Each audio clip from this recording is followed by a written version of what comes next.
Хозяйственная книга – это документ, в котором ведется учетная документация для формирования сведений о людях, проживающих в населенных пунктах страны, их хозяйстве, предприятиях и организациях в местности. Этой работой занимаются главы администрации во всех районах республики. До нынешнего времени формат по хозяйственной книге в Абхазии соответствовал советскому образцу. Формат нам надо было поменять. Мы с предыдущих 5 лет просмотрели, изучили, много чего внесли.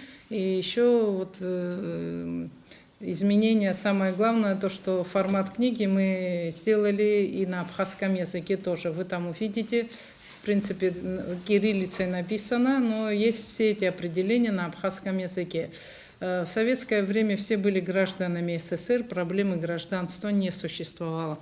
В нашем государстве эта проблема сейчас существует. У нас есть люди без гражданства, проживающие на территории сел. Есть люди, которые даже вида на жительство не имеют. Есть люди, граждане других государств и так далее.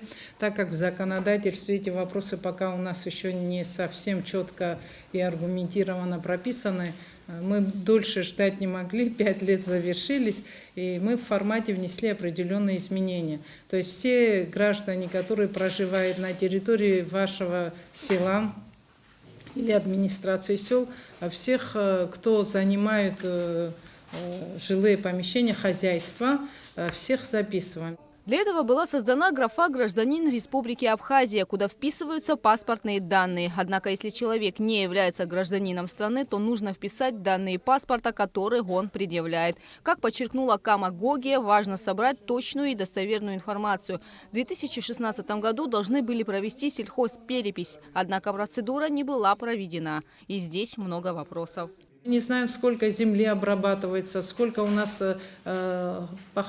хозяйств, сколько у нас детей в селах, сколько женщин, мужчин, национальный состав, образование. Но это то, что касается демографического блока вопросов. Но есть еще другой блок вопросов, касающийся конкретно сельской части. Сколько у нас земли? Это налоговые должны быть заинтересованы, какая часть обрабатываемой земли или больше. Вы знаете, есть норматив 0,25 необлагаемый, да? Дальше 0,25 облагаются.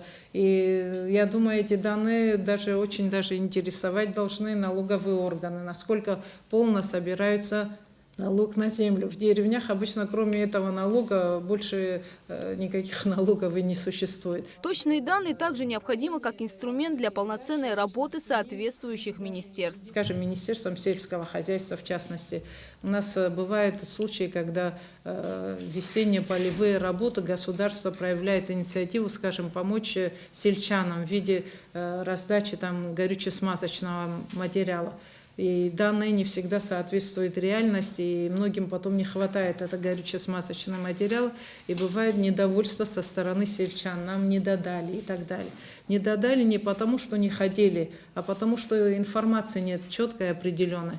Если знать точно, сколько, скажем, обрабатываемой земли, тогда будут и более точные данные, и никаких недовольств там не должно быть.